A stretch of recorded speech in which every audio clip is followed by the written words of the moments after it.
अल्लाह ही अल्लाह किया करो, दुख न किसी को दिया करो, जो दुनिया का मालिक है नाम उसी का लिया करो। अस्सलामु अलैकुम वरहमतुल्लाहि वबरकातुहू। नाज़रीन, इस्तक़बाल है, स्वागत है आपका viral news live studio Jalgaon, Maharashtra, India में। मैं आपका मेज़बान मुफ्ती मोहम्मद हारून नदवी।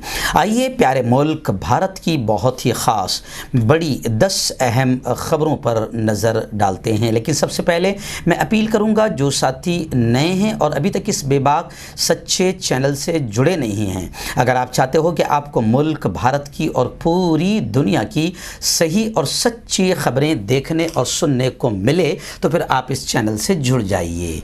सब्सक्राइब कर लीजिए, बेल आइकॉन घंटी के बटन को दबा दीजिए, ताकि हमारी हर वीडियो, हर खबर आपको आपके मोबाइल पर मिल सके। और हाँ नाज़रीन, हम हर रोज़ एक अपील करते हैं कि प्लीज़, एक प्राइवेट चैनल है और चैनल चलाने के लिए पूरी एक टीम काम करती है, बड़ा रुपया पैसा खर्च होता है। अगर आप चाहते हो कि ऐसे चैनल जो जुल्म के ख़िलाफ़, जालिमों के ख़िलाफ़ बेबाक अंदाज में बोल रहे हैं, मुल्क और दुनिया की सही और सच्ची ख़बरें, हालात दिखा रहे हैं, अगर आप चाहते हो कि ऐसे चैनल मजबूत हो, बाकी रहे, तरक्की करें, आगे बढ़ें, तो फिर चैनल की फाइनेंशियल हेल्प, माली ताआवुन, माली मदद ज़रूर कीजिए। स्क्रीन पर चैनल का बैंक अकाउंट नंबर दिया जाता है, और ऑनलाइन अगर आप पैसा भेजकर मदद करना चाहते हैं तो गूगल पे, फ़ोन पे और पेटीएम, तीनों का नंबर दिया जाता है। एक ही है तीनों का नंबर, 9923223361। अल्लाह ने जो भी ताकत दी है उस एतबार से आप चैनल की मदद कीजिए, चैनल को मजबूत कीजिए। आइए नाज़रीन, पहली बड़ी खबर हज़रत मौलाना दाई इस्लाम मौलाना कलीम सिद्दीकी साहब को लेकर आ रही है। जी हाँ, मौलाना कलीम सिद्दीकी साहब से जुड़े हुए वाबस्ता मज़ीद 3 अफराद को गिरफ्तार करने की खबरें आ रही है। ATS ने जामिया इमाम वलीउल्लाह ट्रस्ट के खातों से 20 करोड़ रुपए की बरामदगी का दावा भी किया है। गैर कानूनी तब्दीली मजहब मामले में मौलाना कलीम सिद्दीकी से जुड़े 3 मजीद लोगों को ATS ने गिरफ्तार किया। उनमें फुलत के रहने वाले हाफिज़ मोहम्मद इदरीस कुरैशी, दूसरे मोहम्मद सलीम। हाफिज़ इदरीस तो गुज़िश्ता कई दिनों से बाकायदा लापता हैं, और उनके बेटे का वीडियो भी वायरल हुआ है कि पुलिस वाले भी नहीं बता पा रहे हैं कि हमारे अब्बा कहाँ हैं। लेकिन अभी खबरें आ रही कि हाफिज़ इदरीस साहब को गिरफ्तार किया। तीसरे शख्स का नाम कुनाल अशोक चौधरी यानी कन्वर्टेड उर्फ आतिफ है, जो नासिक का रहने वाला है। ADG law and order Prashant Kumar ने बताया कि मौलाना से रिमांड के दौरान तफ्तीश के बाद इन लोगों को गिरफ्तार किया गया है। इन्होंने दावा किया कि मौलाना से तफ्तीश के बाद कई अहम सुराग मिले हैं। खैर, मैं आपको बता दूं कि मौलाना कलीम सिद्दीकी साहब को लेकर बाकायदा अब पूरे मुल्क में हंगामा हो रहा है और कई तरह से लोग उठ रहे हैं। आइंदा कल हमारे अपने जलगांव ज़िले में भी बड़े पैमाने पर मौलाना कलीम सिद्दीकी साहब की गैर कानूनी तरीके से गिरफ्तारी को लेकर, ऐसे ही आसाम में जो जुल्म और सितम किया गया है पुलिस की जानिब से, और एक संघी आतंकवादी पत्रकार की तरफ से एक लाश पर कूदते हुए उस जानवर को जो बताया गया है, तो ये तमाम मजालिम को लेकर गुज़िश्ता कल हमारे जलगांव ज़िले में भी मेरी ही सदारत, मेरी ही अध्यक्षता में पूरे जलगांव ज़िले में आइंदा कल जमहूरी तरीके से शांततापूर्व अंदाज में आंदोलन किया जाएगा। और लगातार अलग अलग तरफ से खबरें आ रही है कि आंदोलन हो रहे हैं। मौलाना कलीम सिद्दीकी के गैर कानूनी गिरफ्तारी को लेकर लोगों में काफ़ी गमो गुस्सा है, और साफ तौर से ये माना जा रहा है कि मौलाना सियासी रंजिशों का, राजनीतिक दुश्मनी का शिकार हुए हैं, और इलेक्शन यूपी का बहुत अहम है, इसलिए मौलाना के मामले को गरमाया जा रहा है और गोदी मीडिया की तरफ से उठाया जा रहा है।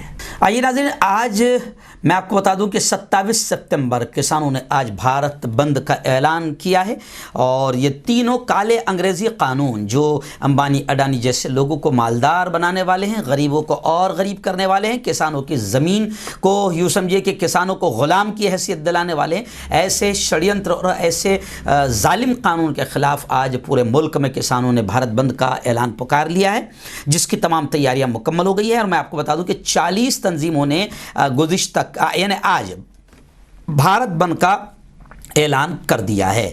आज हमारे अपने शहर में भी, मैं अभी सुबह 8 बजे ही मैं स्टूडियो पर आ गया, क्योंकि हमारे अपने शहर में भी हमारी सरकार महाराष्ट्र की या महाविकास आघाड़ी यानी शिवसेना, कांग्रेस और राष्ट्रवादी और तमाम ही सेकुलर पार्टियां हमारे साथ है। आज हमारे यहाँ भी 10:30 बजे से बाकायदा भारत बंद का ऐलान है और मैं खुद अभी यहाँ से स्टूडियो से उठकर धरने में जा रहा हूँ। दुआएं कीजिए कि किसानों के मुद्दे को भी खुदा हल फरमाए, क्योंकि जालिम सरकार से उम्मीद नज़र नहीं आ रही है, लेकिन अब जिस तरीके से इत्तेहाद हो रहा है और लोग आवाज़ उठा रहे हैं, लग रहा है कि जैसे अंग्रेज़ों को यहाँ से हम लोग भगाने में कामयाब हुए थे हिंदू मुस्लिम सब मिलकर, वैसे ही किसानों का मसला बड़ा मसला है। तो जो लोग अंग्रेजों जैसे कानून यहां पर ला रहे हैं, उनको भगाने में भी मुल्क कामयाब होगा और मुल्क के हिंदू मुस्लिम शेतकरी किसान कामयाब होंगे, ऐसा यकीन है इंशाअल्लाह। नाज़रीन, आइए बड़ी खबर इस वक्त रियासत उत्तर प्रदेश के कानपुर से आ रही है। वहाँ से हमारे रिपोर्टर अब्दुल मलिक ने बताया कि गुज़िश्ता कल कानपुर में असदुद्दीन ओवैसी की जनसभा हुई, जिसमें जन सैलाब उमड़ आया।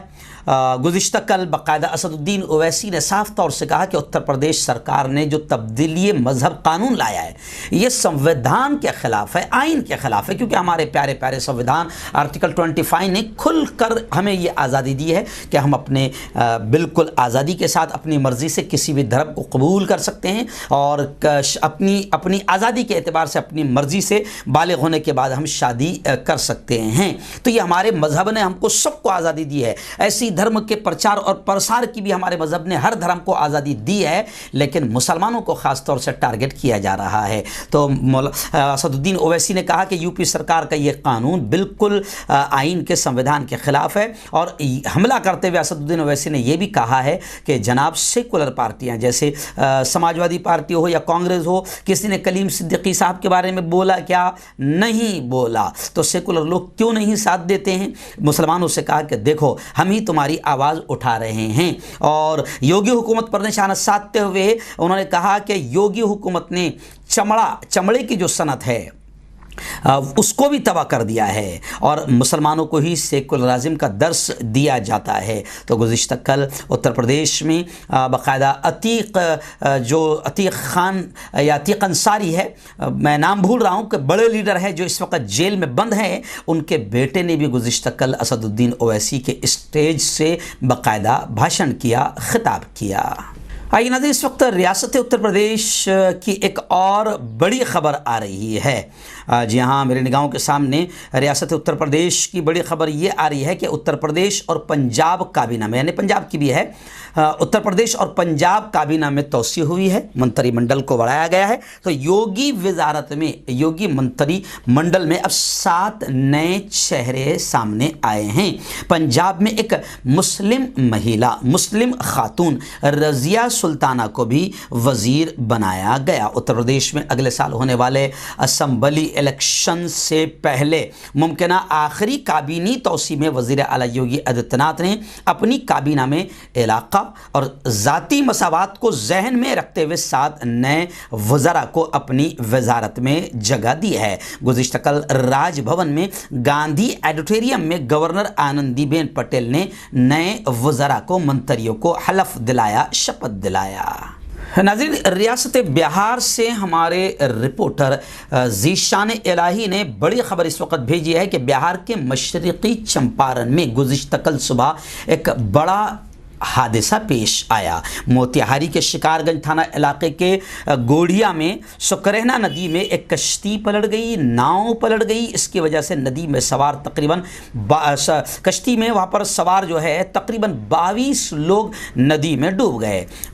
कश्ती पलटने की खबर फैलते ही आसपास के इलाकों के गांव वाले मौके पर पहुंच गए। पुलिस इंतजामिया को भी इत्तला दी गई। गांव वालों ने नदी में डूबे लोगों की तलाश शुरू कर दी है। अभी तक नदी से सिर्फ एक लाश मिलने की खबर है, वहीं 5 दीगर लोगों को पानी से निकालकर इलाज के लिए करीबी अस्पताल में भेज दिया गया है। आइए नाज़रीन, एक बड़ी खबर इस वक्त मेरी निगाहों के सामने आ रही है डॉक्टर जाकिर नाइक को लेकर। जी हाँ, आप जानते हैं कि डॉक्टर जाकिर नाइक मुबल्लिग इस्लाम, जैसे मौलाना कलीम सिद्दीकी मुबल्लिग इस्लाम, अब ऐसे लोगों को तो टारगेट किया जा रहा है और पूरा षड्यंत्र चल रहा है, सब जानते हैं। तो खैर, डॉक्टर जाकिर नाइक तो अब यहाँ से हिंदुस्तान में तो है नहीं, अब वहाँ से रिपोर्ट आ रही है, खबर आ रही है कि जाकिर नाइक साहब मुबल्लिग इस्लाम को अपने बेटे के लिए दुल्हन की तलाश है। जाकिर नाइक साहब बहू तलाश करने के लिए निकल पड़े हैं और फेसबुक पर उन्होंने लिखा कि लड़की का किसी इस्लामी तंजीम से मुंसलिक होना बेहद ज़रूरी है।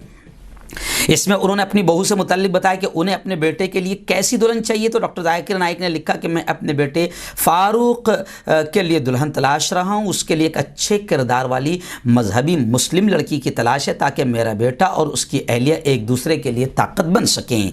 वो किसी इस्लामी तंजीम से मुंसलिक हो। अगर आप ऐसी लड़की के वालिद या रिश्तेदार हैं तो जानकारी के साथ इसी पोस्ट पर कमेंट में जवाब दें। इस तरीके से एक बड़ी खबर आई है और उन्होंने ख्वाहिशमंद फैमिली से लड़की का बायोडाटा भेजने को भी कहा है। अब उनके फेसबुक पोस्ट पर कई लड़कियों के कमेंट भी आ रहे हैं और मैं आपको खास बता दूं कि उन्होंने कहा कि लड़की का किरदार अच्छा हो और वो मजहबी होनी चाहिए। आलीशान जिंदगी से दूर रहकर आम जिंदगी जीने पर वो यकीन करे, ऐसी होना चाहिए। उसे अंग्रेज़ी बोलने आनी चाहिए और मलेशिया में ही रहने की वो ख्वाहिशमंद हो। नाज़रीन, इस वक्त बड़ी खबर आ रही है। जी हाँ, कोलकाता मगरबी बंगाल में एक तकरीब, एक जनसभा से बोलते हुए मणिशंकर अय्यर ने कहा कि इस्लाम कभी हिंदुओं के लिए ख़तरा नहीं रहा। अक्सरियत, मेजॉरिटी, अक़लियत से खौफज़दा आखिर क्यों है? आप जानते हैं कि इस वक्त हिंदुओं को भी कैसे बेवकूफ़ बनाया जा रहा है। यार 13-14% मुस्लिम हैं और 85-86% हिंदू भाई है, लेकिन बिल्कुल हिंदुओं को भी बेवकूफ़ बनाकर डराने की राजनीति की जा रही है। मणिशंकर अय्यर ने पोल खोलते हुए कहा कि इस्लाम कभी हिंदुओं के लिए ख़तरा नहीं रहा, मुसलमान कभी हिंदुओं के लिए ख़तरा नहीं रहे और मेजॉरिटी को माइनॉरिटी से खौफज़दा क्यों होना चाहिए। वहीं पर उनका बयान ये भी आया है कि हिंदुस्तान काबुल में अपना सफारत खाना दोबारा खोले और पाकिस्तान में अपने हाई कमिश्नर को भेजे। उन्होंने कहा कि इसमें कोई शक नहीं है कि हिंदुस्तान की आज़ादी के बाद से अब तक माइनॉरिटी और दीगर पसमानदा तबकात को यकसा हुकूक और मौक़े नहीं मिले हैं, मगर हालिया दिनों में हुकूमत ने फाइज अफराद जानबूझकर डर और खौफ का माहौल बना रहे और 86% हिंदुओं को डरा रहे हैं 14% मुसलमानों से। तो हिंदुओं ने भी समझना चाहिए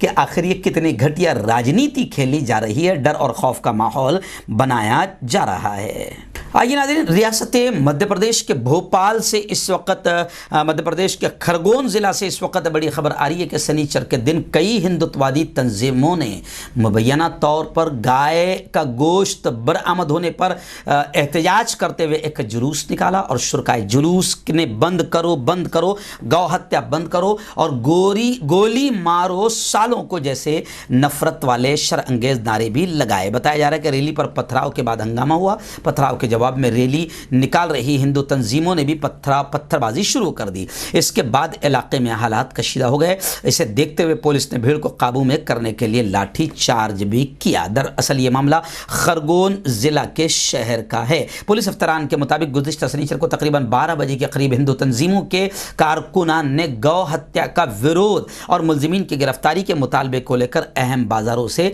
रैली निकाली, जिसमें ये हंगामा हुआ। तो गाय के गोश्त के नाम पर फिर तनाव हुआ है। इसलिए अब पूरा मुल्क हुकूमत से ये कह रहा है, हम भी ये कह रहे हैं कि गाय को राष्ट्रीय पशु करार दे दिया जाए और गाय बेचने वाले पर भी ऐसी ही कार्रवाई की जाए जैसे अजमल कसाब पर होती है। तो ये मसला अगर होता है, गाय को राष्ट्रीय पशु अगर बना दिया जाता है तो ये बहुत बड़ा मसला हल हो जाएगा। जी हाँ, क्योंकि जहां बीजेपी की हुकूमत है उन स्टेट्स में बाकायदा धूम से गाय का गोश्त और बीफ मिल रहा है, बिक रहा है, बेचा जा रहा है और बाकायदा बीजेपी के विधायक प्रचारों में बीफ अच्छा खिलाएंगे इसका प्रचारों में वादा भी करते हुए नजर आते हैं। इसलिए हम कहते हैं बीजेपी सरकार से कि मक्कारी बंद करो, डायरेक्ट गाय को राष्ट्रीय पशु करार देकर सख्त कानून बना दो ताकि मसला हल हो जाए और गाय के नाम पर इंसानों की हत्या बंद हो जाए। और जैसे गौ रक्षा वाले ये लोग गाय के गोश्त के नाम पर और गाय की हत्या के नाम पर इंसानों को मार रहे हैं, तो लोग कमेंट कर रहे हैं कि अल्लाह करे कि इनके दिलों में इंसानों की भी मोहब्बत आ जाए और इंसानों का अगर कत्ल हो तो ये वैसे ही बाहर निकलें। किसी बेटी हिंदू बहन, किसी दलित बहन का रेप हो तो ऐसे ही ये बाहर निकले, तो मुल्क का माहौल बहुत अच्छा हो जाएगा।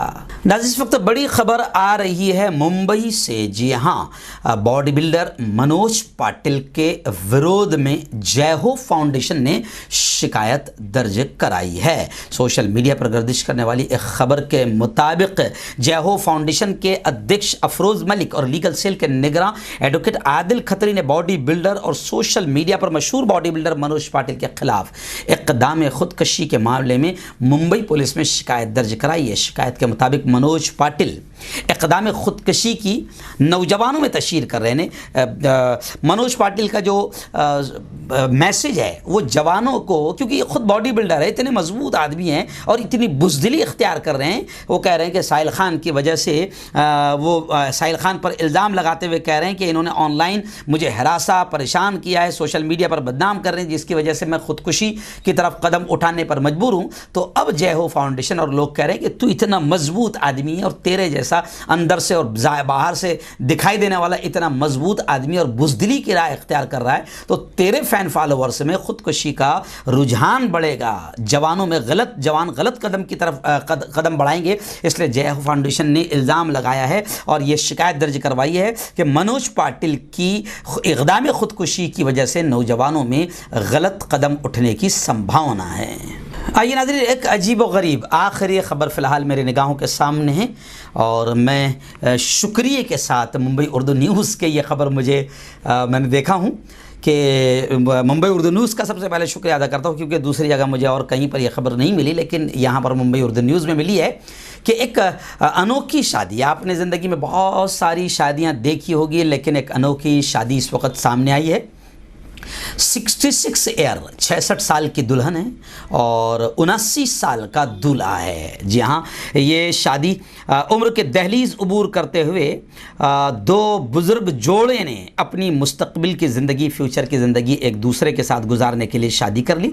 और ये शादी हमारे महाराष्ट्र के ज़िला सांगली में हुई है, जहाँ दुल्हन की उम्र 66 और दुल्हन की उम्र 66 और दूल्हे की उम्र 79 साल बताई जा रही है। ये शादी ज़िला सांगली के मीरज में वाक़ आस्था बेघर ख़वातीन सेंटर में हुई और इस शादी के लोग मुबारकबादियाँ भी देते हुए नज़र आ रहे हैं और बुज़ुर्ग जोड़े को खूब दुआएं देते हुए भी नज़र आ रहे हैं। इसमें एक बड़ा पहलू ये भी है जनाब कि ये दोनों बुज़ुर्ग जोड़ा यानी दुल्हन और दूल्हा, ये जो आस्था बेघर, जिसमें बच्चे बड़ी बेशर्मी के साथ अपनी अपनी ज़िंदगी में मस्त होकर माँ बाप को, बूढ़े माँ बाप को छोड़ देते हैं, फिर वो ओल्ड होम या अजीब अजीब जो बने हुए हैं उसमें जब माँ बाप जाते हैं, तो ये वहीं की कहानी है कि बच्चों ने अपने वालिद की दूसरी शादी के लिए रजामंदी दे दी थी। बुज़ुर्ग दुल्हन शालिनी पाशन और दूल्हा दास साहेब सालुंखे की शादी से पहले मशवरा किया गया, जो आस्था बेघर सेंटर में रहते हैं। नहीं, इससे पता चल रहा है कि ये दोनों भी बेघर सेंटर में रहते थे।